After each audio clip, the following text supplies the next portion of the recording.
Hello, everybody. Welcome to World War Zero, and welcome to this very special moment where we have an opportunity to be able to dig in with one of the world's most preeminent scientists, Johan Rockström.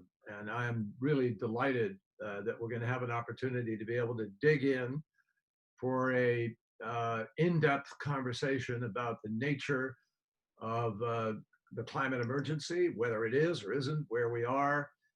We'll talk about the denial movement. We'll talk about real solutions and real choices that we face. Professor Johan Rockström spent 12 years as the executive director of the Swedish Resilience Center.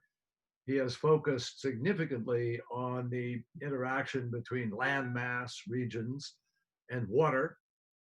He's one of the world's experts on defining the various boundaries here on planet Earth that you cannot go beyond, from which we can't necessarily recover. And I'm sure he will talk about that a little bit, but we want to try to keep this as real and as focused as possible on where we find ourselves now. So, Johan, thank you very, very much for joining us. He's joining us from Berlin. I am in Massachusetts, and together we hope to shed some light on the options that we face. America obviously has a critical election facing it in 80 plus days. This is the nominating convention week for Joe Biden and Kamala Harris. I think it's fair to say that this is not just an American election, it's an election that has a profound impact on the world, because only one president of any country in the world has decided to pull out of the Paris Agreement, and that is regrettably the President of the United States, Donald Trump. So everybody in the world is affected by what the United States chooses to do. We recognize that, many of us. Vice President Biden has put a very thoughtful, very aggressive program on the table with $2 trillion of expenditure on infrastructure, moving to alternative renewable energy. Many other components of that, every sector of the economy is going to be addressed in his approach. But today, I want to build off of an article that appeared in July in FT, Financial Times, which Johan wrote about oceans and where we find ourselves in the immediate emergency here on planet Earth. Now, let me say one thing. We use the words emergency and some of the dire choices we face. Neither Johan nor I consider ourselves alarmists. We consider ourselves realists, and we consider ourselves fact-based. But those facts and the reality say to us that there are certain conclusions any rational person, based on the science and the facts, has to draw about the trend lines, about the direction in which we are moving, as well as about immediate measurable consequences to what is happening as a result of the human-induced emissions that for years now we have known are affecting the climate of the planet. So without further long harangue about this, I want to turn immediately to Johan, welcome him personally, and just ask as a opening question, Johan, why don't you share with folks very quickly sort of what you do at the Potsdam Institute? I want you to draw on that to share your state-of-the-art analysis of where we find ourselves today and why you draw those conclusions. Yes, thanks, John, and it's a privilege to be on air in this very important conversation at this really important time. So at the Potsdam Institute for Climate Impact Research, we are focusing on two strands on the challenge of the risks we're facing and the solutions that we are seeking. And let me just walk you through our risk research update of per August 2020. And the first is really just to give you a quick rundown of our climate impacts research in terms of what's happened this year so far, because this is an extreme year, 2020, not only in terms of the global Corona crisis. But it's almost like as if we have forgotten that the year started with the most unprecedented forest fires ever recorded down in Australia.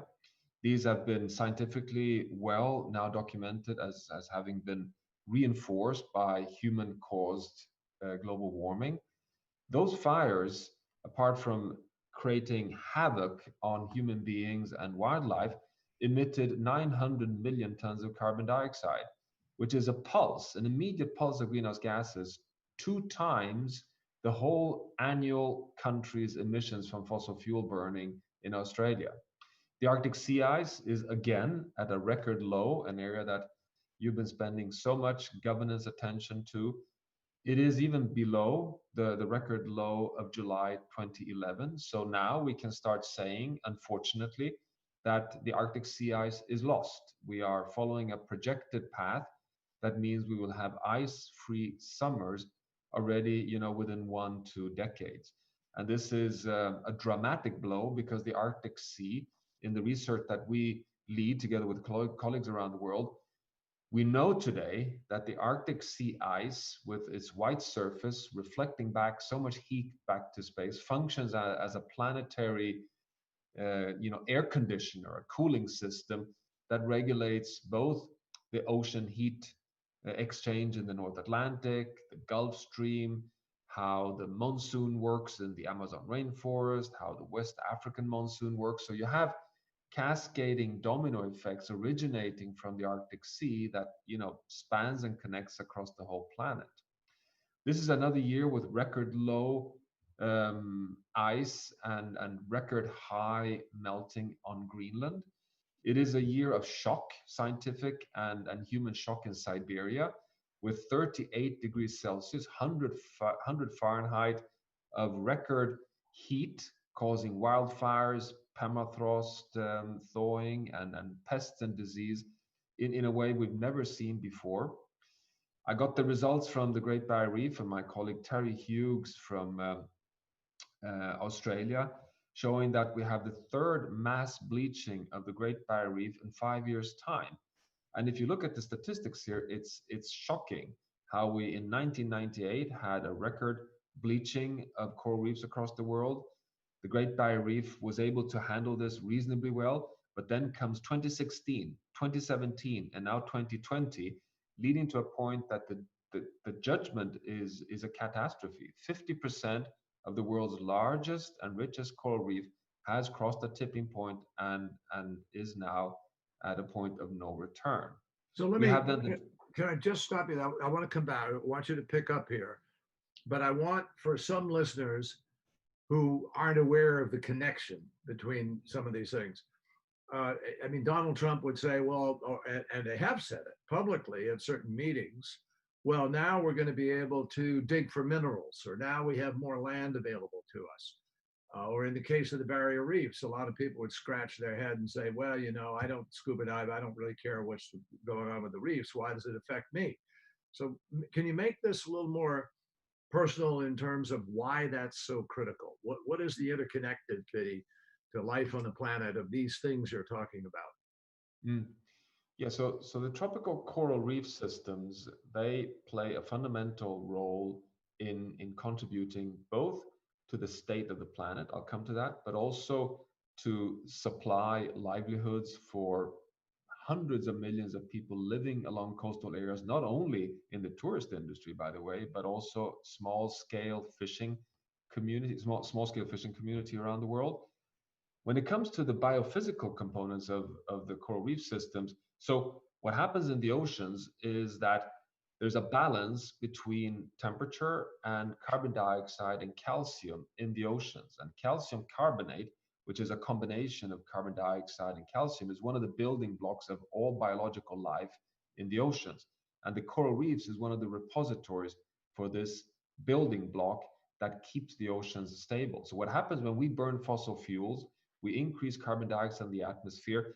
This is diffused down into the ocean, acidifying the oceans and destroying not only coral reefs, but also biological life that has crusted shells based on calcium carbonate.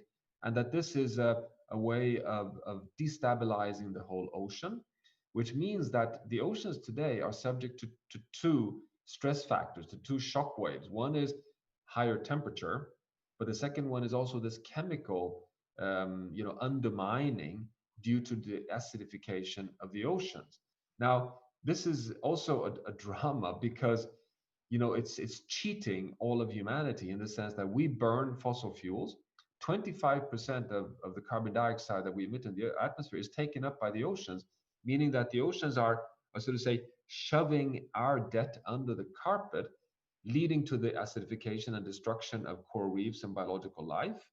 But it's also giving us this impression that global warming does not occur so fast. It's a kind of a paradox that we have this huge system, the oceans, that is absorbing heat and absorbing carbon dioxide, lulling us into a comfort zone that global warming is not so important.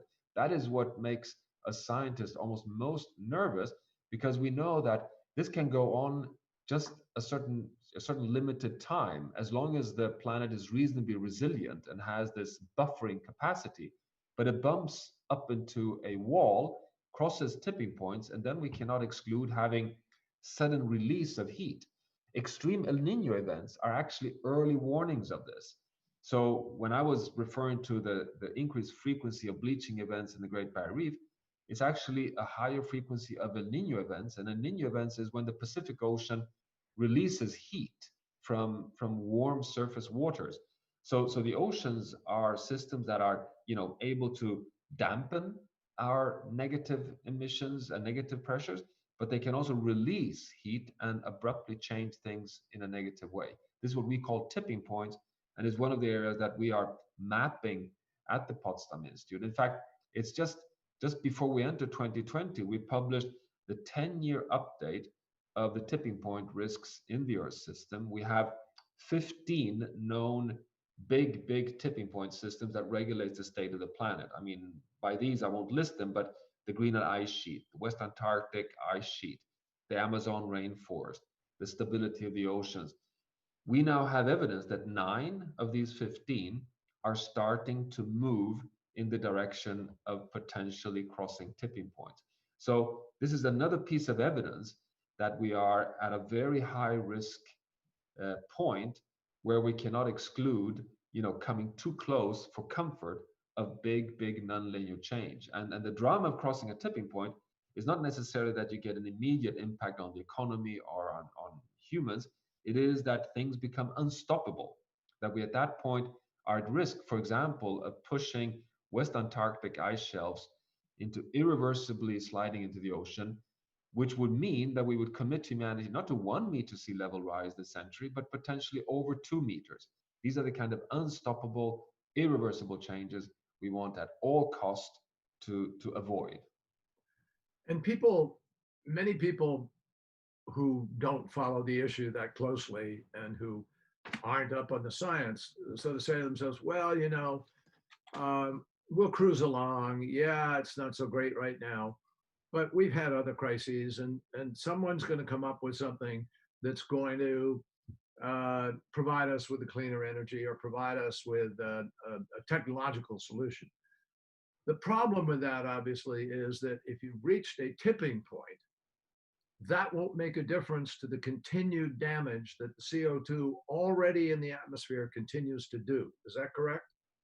That is correct. So, I mean, in summary, one should say that so far we're feeling the impacts of having warmed the planet with roughly 1.2 degrees Celsius, and these are impacts that hit economies, human beings, food security. These are droughts, floods, everything that I listed earlier here on forest fires. So just so we clarify as we go along, you're saying we are currently at 1.2% of warming.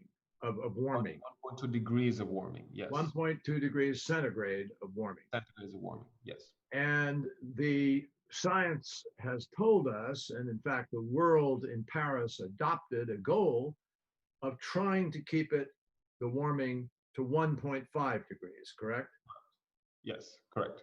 But currently, the track that we are on not only shows that we're now at 1.2 degrees with all of these impacts we're seeing at 1.2 degrees, but we are heading, are we not, to over 4 degrees on the current track we are on.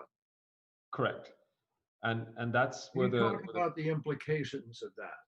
yeah. So that is the real drama here, that everything we're seeing so far are impacts at 1.2 degrees Celsius centigrade. These are immediate impacts. They're not caused by crossing tipping points. The latest science indicates that if we cross 2 degrees Celsius warming, we would be at risk of crossing tipping points. If we reach 3 and 4 degrees Celsius warming, you're absolutely right. We're currently following a path. If we continue as today, even conservative estimates in science show that by the end of this century, just in 80 years' time, we would reach between 3 and 3.5 degrees Celsius warming. And these are careful, conservative estimates. Our latest assessment at the Potsdam Institute, together with colleagues around the world, is that along that journey between today and 3, 4 degrees Celsius warming, we would be crossing tipping points, and that the tipping points would probably be unleashed somewhere between 2 and 3 degrees Celsius warming. What does this mean? Well, crossing a tipping point has two implications. One is that it, you know, means an unstoppable journey towards massive social and economic impacts for all economies in the world. I mean, that's when we're talking about several meter sea level rise. We're talking about droughts and floods, making it impossible for people to produce food. We're talking about 1 billion people living in uninhabitable areas for every 1 degree Celsius of warming, meaning that it becomes simply too hot for our bodies to cope. So that is one impact. But the second impact is that we cross tipping points, which means that the planet, our dear home, tips over from being our best friend, which is dampening global warming, which is what Earth is currently doing, to becoming a foe, meaning self reinforcing warming. So we would end up in a situation where the ocean, for example, would no longer, we could not trust that the ocean continues to absorb heat and take up carbon dioxide, but instead flip over because we would be destroying so much of its biological capacity and so much of its physical capacity that it could start releasing heat and losing gradually its ability to take up carbon dioxide. We have other abrupt tipping points, which are, for example, the Amazon rainforest, which a combination of deforestation and heat could push it across a tipping point where it flips over to irreversibly shifting from being a rainforest to become a savanna. Now, if that would occur, it would of course not happen overnight, but it would be unstoppable. We would be pressing an on button, and over the next 100 years, the Amazon rainforest would tip over from being what it currently is, a massive carbon sink. It absorbs carbon dioxide thanks to the diversity of animals and plants in the rainforest. It would tip over to be burning so often, to lose so much biomass that it would become a source of greenhouse gases. It would be like a coal-fired plant. It would be emitting greenhouse gases.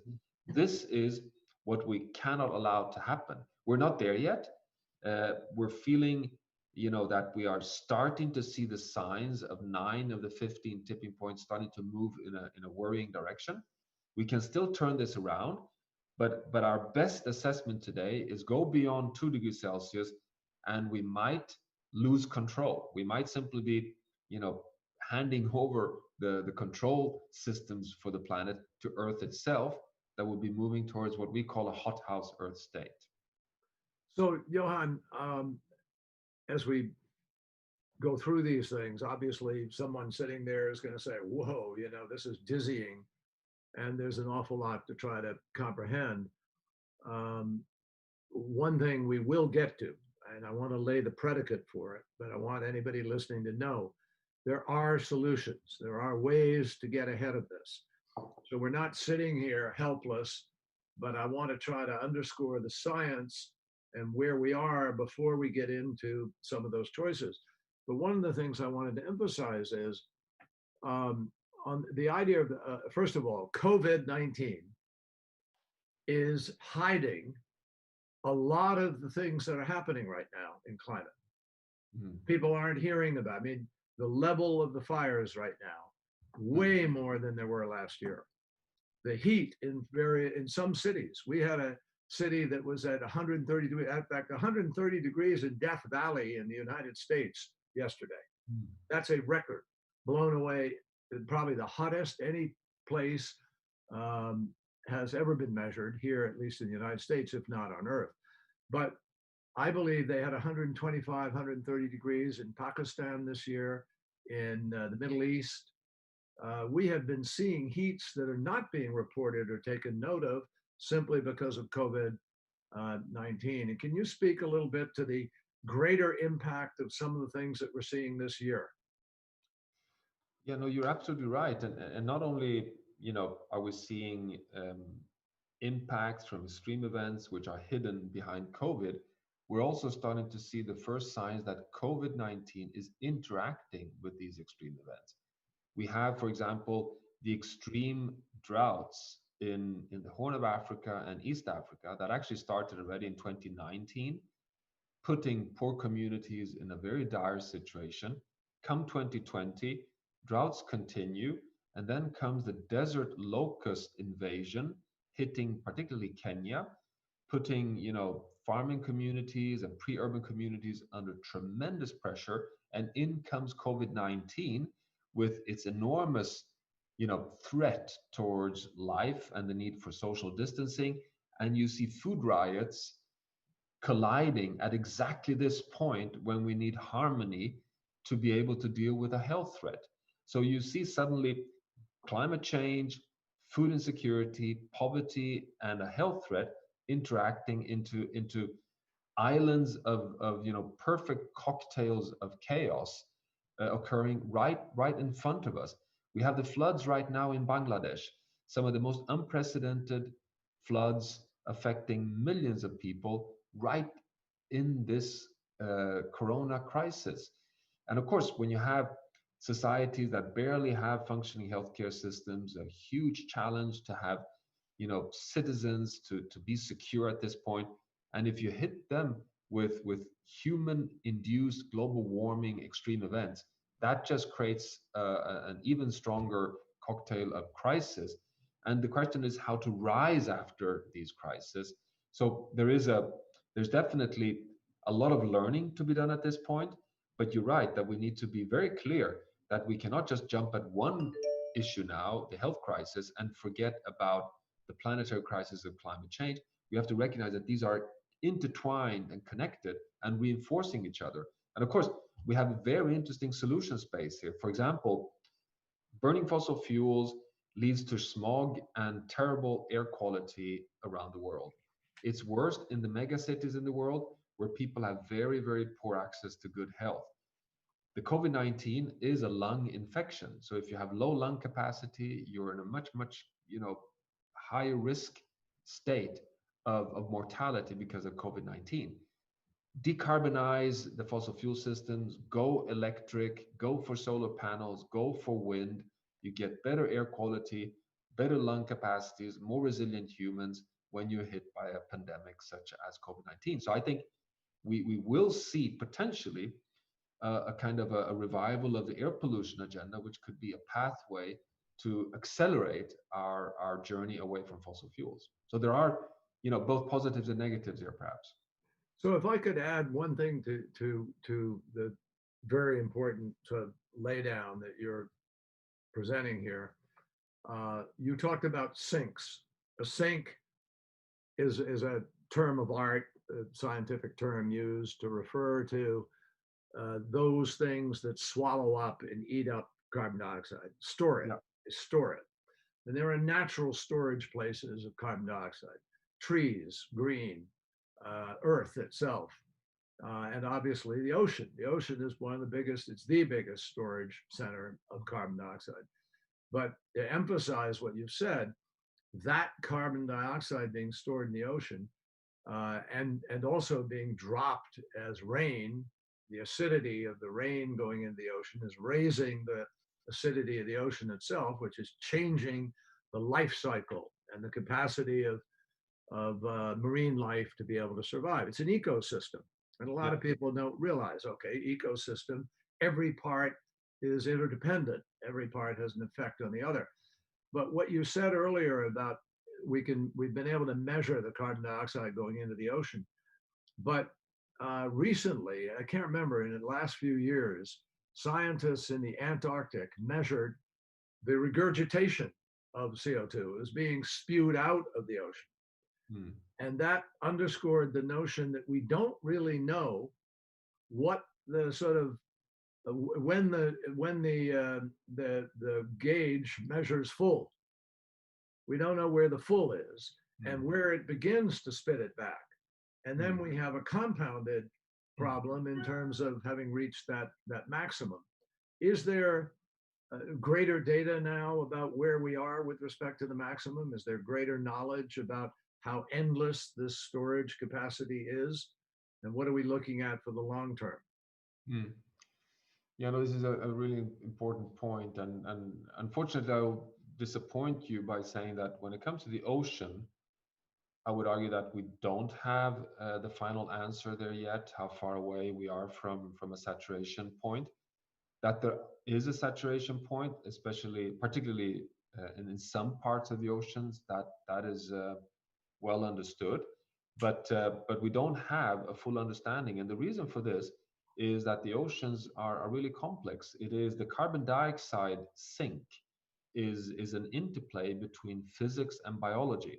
So the big flux of carbon dioxide into the ocean is physics. It's a diffusion of, we increase the concentration of carbon dioxide in the atmosphere, you get a gradient of more carbon dioxide in the atmosphere than in the surface layer of the water, and you get a thermodynamic, trying to even out the concentrations.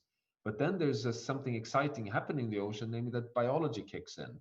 So you have plankton and all the biological, phytoplankton and animal plankton and higher fish species that then consume this carbon, and in the end, you get a portion of this carbon that sinks down all the way to the ocean floor. Now, the direction of this carbon, if it goes up back into the atmosphere or if it sinks down into the ocean floor, is not well understood.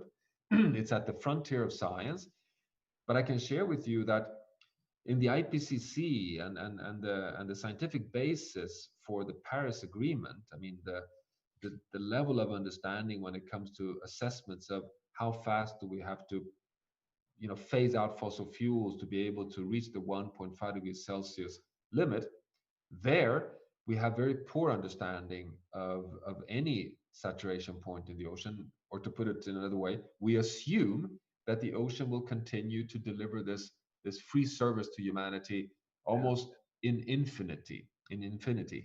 So in oceans, we are actually, I'm afraid that we tend to you know um, put our bets too high, that we kind of exaggerated the endless capacity of the ocean. On land, on the other hand, we have a better handle on the direction of travel, and here there is quite a lot of scientific evidence today that land-based ecosystems are hitting the ceiling, that the capacity of carbon uptake comes to saturation points in different ecosystems. And of course, the drama on land is a bit more visible because of forest fires and drought impacts. You can get, the bark beetle disease impacts in Canada, and forest fires in both temperate and tropical forests are these kind of abrupt release points of carbon dioxide. So if you look carefully at the data, you find that the oceans over the last 100 years have just been so, predictably supportive by just taking up the roughly the same amount. It just increases year by year, but on land it goes up and down. It's very, very fluctuating. So i I always try to remind everyone that, look here, we burn roughly 40 billion tons of carbon dioxide. We release 40 billion tons of carbon dioxide into the air every year from fossil fuel burning. It's only 20 of these that remain in the atmosphere. The other half are taking up on land and in the oceans. we cannot count on this just to continue. So that's an additional argument for one, phase out fossil fuels faster, but two, to become stewards of our natural ecosystems on land, and to become, as you phrase it, become ocean stewards, to be governing the oceans in a sustainable way, because it's so precious for us to keep that system intact. So this is a great segue, Johan, into we've spent about half of our time looking at some of the latest state-of-the-art knowledge we have and what is happening. We want to talk about what we really can do to fix it. How do we fix this? What are we going to do? And I want to get real about that in a minute, but I would preface that by saying to you, what you've just described is a world of science where we know precisely what is happening in the negative ways. Ice melting, crustaceans being changed, bleaching of the reef, so forth. There are a whole bunch of measurable negative consequences. And what you've described also from a scientific point of view is appropriately, is we don't know certain things. We don't know exactly where a tipping point is, but there is in public life, just as a matter of being rational and logical, a precautionary principle that public people ought to apply to certain situations. That's why we have elected officials, that's why we have leaders, is to try to make these judgments. And it is, I think, the best judgment that we're reaching saturation points where we don't know the consequences. The danger of that tipping point being passed is so huge that it mandates that public people take precautions and do things, particularly if the doing of those things wind up making your life better. Cleaner air, more security, no wars over fossil fuel. You know, your food chain is more virtuous as a cycle. And you're not putting people in jeopardy and extremis the way they are today, living in the heat and so forth and so on. So there are really very clear rational reasons for making a better set of choices. Now, that said, we are facing an initial threshold challenge of getting beyond denialists.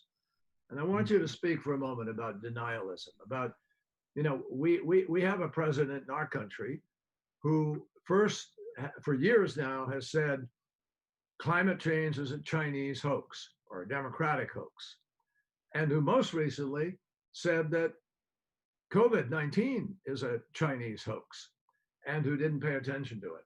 That denialism about COVID is the same denialism that we have seen with respect to climate for the last 30 years. Where does that come from? And how serious is that as a challenge for us to do the things we have to do rapidly? Yeah, so and you confront it all the time. You're in scientific community, you run into this. no, exactly. I run into this, and we run into this all the time. But let me kind of position this from a global perspective to start with, and just to say that unfortunately, and that is really saddening in my mind. You live in a country, the United States, the most admired country in the world, that is actually lagging behind on this issue. That you are being overtaken by essentially all nations in the world, potentially apart from Australia, in terms of seeing a trend line over the last 10 years of reduced denialism. Denialism is disappearing. Europe has turned a corner, Asia has turned a corner. Of course, not fully in Brazil, but you're seeing it increasingly in South America as well. Certainly Canada. There is a pockets in Australia and in the US. The UK is very far ahead. So I'm not kind of trying to reduce the issue too much, but just say that it's changing. If you asked me 10 years ago, I would have been very, very concerned. Today, I feel that denialism is gradually reducing, and I'm more concerned about skeptics in general, meaning those who are sitting on the fence, having vested interests, not necessarily questioning that humans are causing climate change, but who are so egoistic and so short-sighted and have so much economic interest in just keeping another 10 years or 20 years of business as usual, that they come across with narratives that are, well, of course we're causing some change, but it's changing so slow, and this is too costly to deal with, and these kind of, I mean, to be honest, the kind of irresponsible, freaked out statements that I'm afraid to say that your president is doing cannot be taken seriously, to be honest. I mean, it's simply just so far away from anything that has to do with evidence or observation or science that it's too easy to deal with in a way. I mean, it's very unfortunate that you've elected a president in the most powerful position in the world who has this view, but I mean, you have talented people across the U.S. society that is kind of buffering that, I would argue. But still, denialism has to be taken seriously. But let me just conclude almost on the solution side immediately here. My approach to this today is to no longer deal with denialists at all. I try to just I don't spend time on that minority anymore, because I think, just as you started off in your intro to this part of our conversation, we have so much evidence not only on the catastrophic risks we're facing, but we have so overwhelming evidence that by investing in this climate safe future gives us benefits for economy, health, equity, security, peace. It has so much. It's the race towards the next step in modern development that I would say, let's now build the alliances for change rather than spending too much time fighting denialism. And in that fight towards transitions in the right direction, even here we have challenges, because the vast majority of citizens out there, they're not necessarily denialists, but they're certainly not environmentalists. They are, indifferent citizens right in the middle of the road, preoccupied with their own daily lives. And they want to have a good life, and they want to, have good lives for their kids and moving towards the better tomorrow. And I'm therefore convinced that what we need to do is stop talking about environmentalism or climate risks or nature, even just to say, let's talk about good lives. What gives us good, safe lives?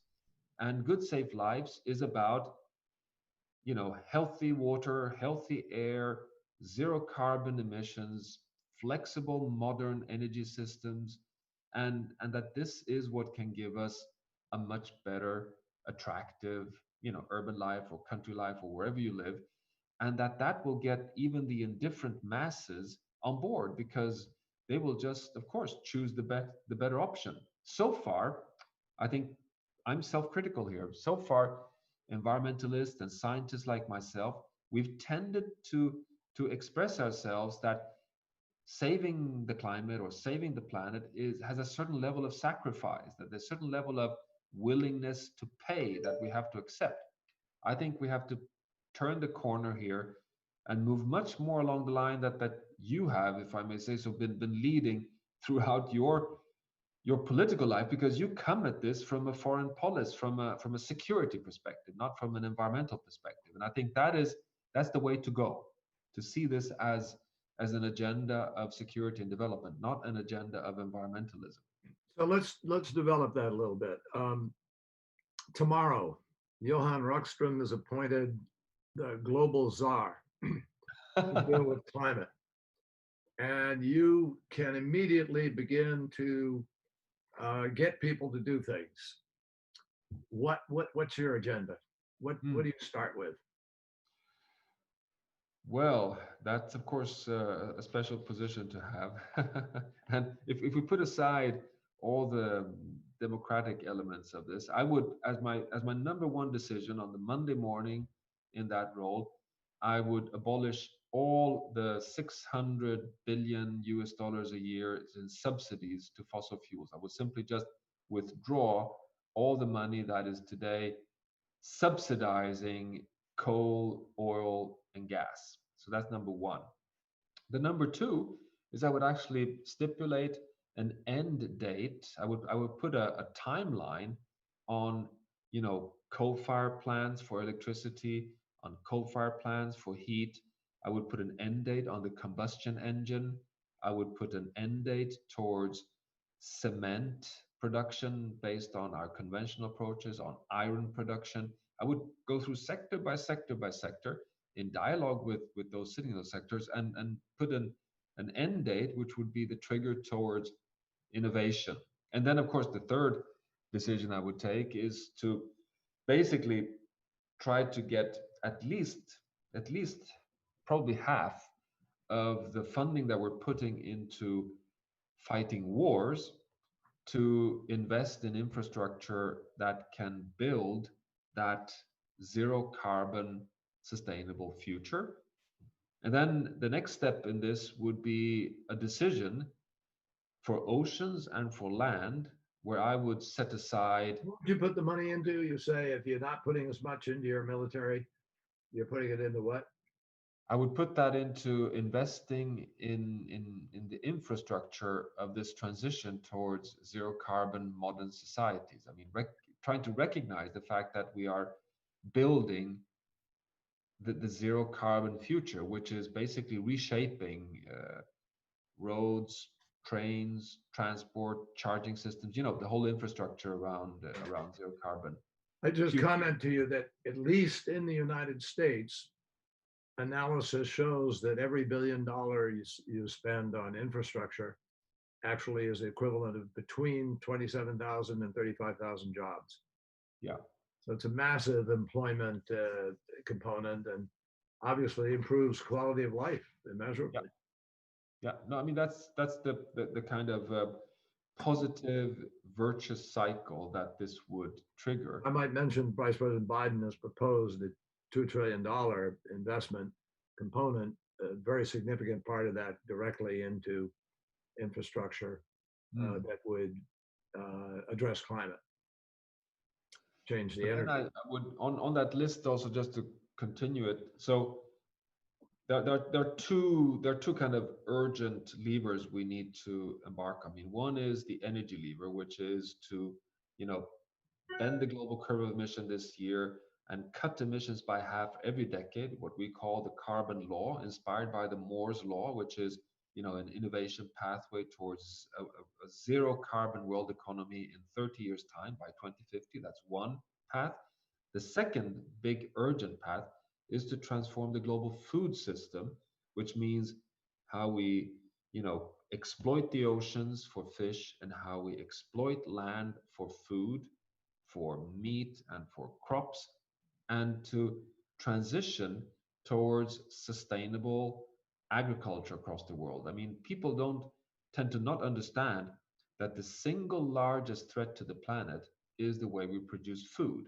This is the single largest emitter of greenhouse gases. 25% of our emissions come from food production and livestock, but it's also the biggest driver of polluting the oceans, overfishing, deforestation, eutrophying our waterways with nitrogen, phosphorus, fertilizer, and pesticide across the whole board.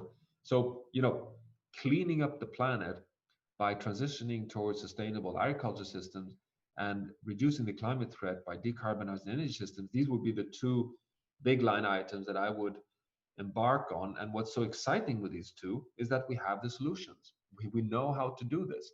We have so many research studies that show that we can, wedge by wedge by wedge, decarbonize energy systems, and wedge by wedge by wedge, produce healthy, sustainable diets for all people in the planet within the safe operating space of a stable Earth system. And I've been myself leading the Big Eat Lancet report, for example, that was published in the prestigious medical journal Lancet just a year ago, showing that eating healthy food, which helps you live a better life, is probably the single most effective way of contributing towards reducing climate risks. So there's so many win-wins here, which again is not about protecting nature, but it's about ourselves. And I think that to me would be the narrative and the agenda that I think we need to, you know, now urgently put on the, So put what, on. with respect to energy, I mean, energy policy is fundamentally the solution to climate. I mean, energy policy together with what you're saying about how we produce food, et cetera, but it's the energy we consume to do these things, or the manner in which we do it, like strip mining the ocean, or uh, allowing the Amazon to go through this fire cycle that could put you at a tipping point with respect to the ability of the forest to remain a rainforest, which you've cited. Yeah, yeah.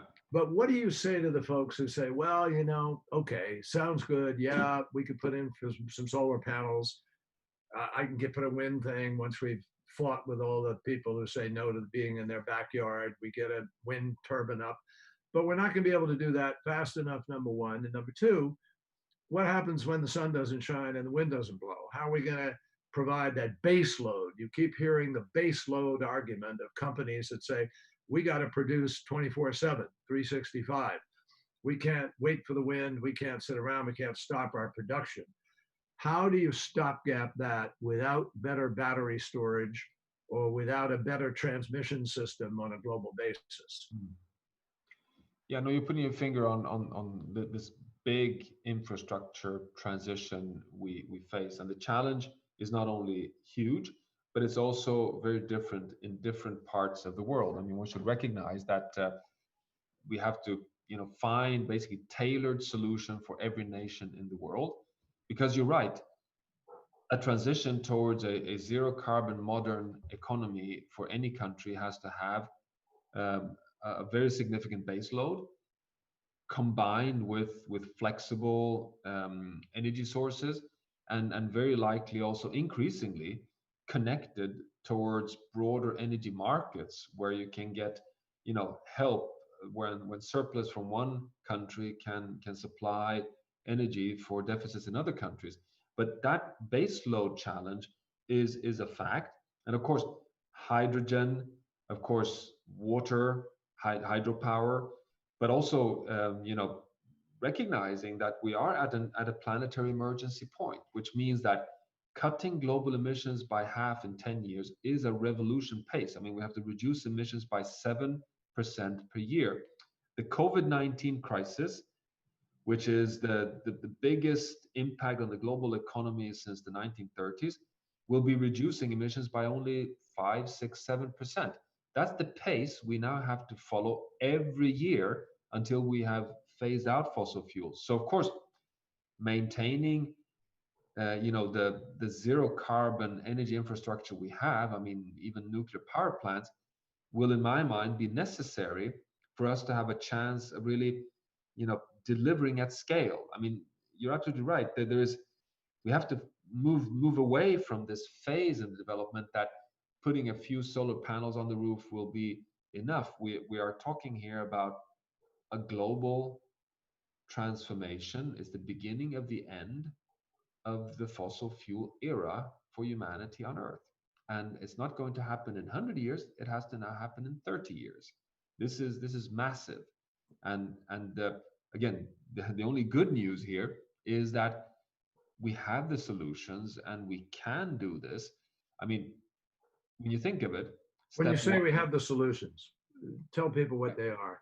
yeah, What's the solution, for we instance, have to the a whole portfolio of solutions, from ranging from solar panels, the most rapidly growing sector in the world. Remember that solar panels, which was just 10 years ago like less than 1% of electricity production, is in many countries in the world, like in Denmark, for example, providing double digit levels of electricity. So we're starting to come to scale with solar voltaics, wind power, hydropower, biomass. Biomass should not be neglected. I mean, biomass cannot be a solution in areas where we have destroyed too much of ecosystems, but we have forest systems that are managed in a sustainable way, both in the Nordics and in parts of North America and in South America, for example. You have hydrogen as an energy carrier that can be used in very clever ways when you have surplus energy production from solar voltaics. to produce hydrogen, which can be used in fuel cells as batteries for periods when you have no renewable energy systems from solar or wind. You have, you know, this gives a whole set of different technologies that can be combined into, kind of quite complex mosaics of energy provision. And if Really you then need, combine you this really with need to transmission bring cables, people together, do you not? Don't you have to bring people together to all agree on creating that mosaic? I mean, if you don't have that mosaic, it can't be done. no, that's right. Without the By mosaic, mosaic, it's got to be patched together. It's a whole bunch of different pieces, correct? correct. And but remember that, and therefore it's also about economies collaborating across national borders. So you have, for example, you could have North African states connected to European economies. So you have solar energy provided from North Africa into Europe, and then vice versa. You can have energy coming from European sources back when you have different demand and supply situations. You also must not underestimate what happens when you go from this monolithic infrastructure we've had over the last 50, 100 years into distributed small scale energy producers connected on a mosaic network that can then supply energy. This is very likely the solution for developing countries where Sure. small scale solar voltaics can be, if connected with the right transmission cabling system, a way of both earning money but also securing your own, development in your own household. So, Johan, let me, as our time is drawing near, we can probably go a couple of minutes over, but um, I want to ask you about something that is obviously always controversial. It's become more controversial in recent years, and that's nuclear power. The United States of America has had a nuclear fleet in the Navy. We've driven ships by nuclear plants uh, for almost 70 years now, more. I mean, it goes way back. We never lost a sailor. We've never had we've never had a meltdown. We've never had an accident on board ship. Germany, until recently, had a fair number of nuclear plants. They've now opted out. But the irony is that when Germany really needs to draw the power, it buys nuclear power from France. France still has about 70% or so, somewhere in that vicinity. It was 78, I think it's somewhere, a very high level of dependency on nuclear. Chernobyl, which is famous for what happened, was a research reactor, not in fact a power reactor. And of course, Fukushima was built on a fault line and right by the sea where tsunamis were always a challenge. I mean, it's not as if we've been smart about all the things that we've done with respect to this, but many scientists that I've talked to tell me, who are knowledgeable in nuclear and nuclear power, that fourth generation modular power, at least the design to at this point, because we haven't built one out according to it, will not does not have the meltdown problem, deals with the waste issue. It's a whole different animal.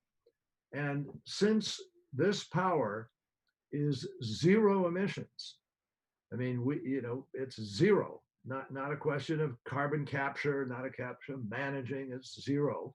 Obviously, you have to manage this challenge of waste and danger and security. We all understand that.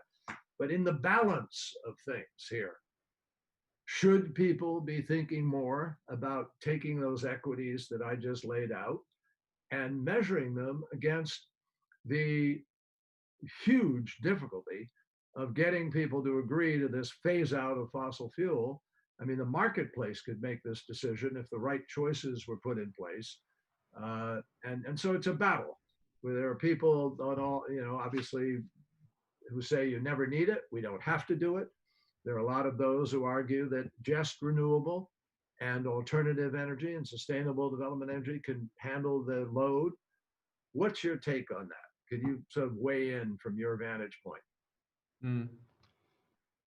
This is a contentious issue, and it's an important issue, and it's not an easy issue. And my conclusion at this point is that because of the planetary emergency that we have reached, and it is an emergency not only because of the risks we're facing, but also because we're running out of time, and that we have to scale this at an unprecedented level to phase out in 30 years our fossil fuel use.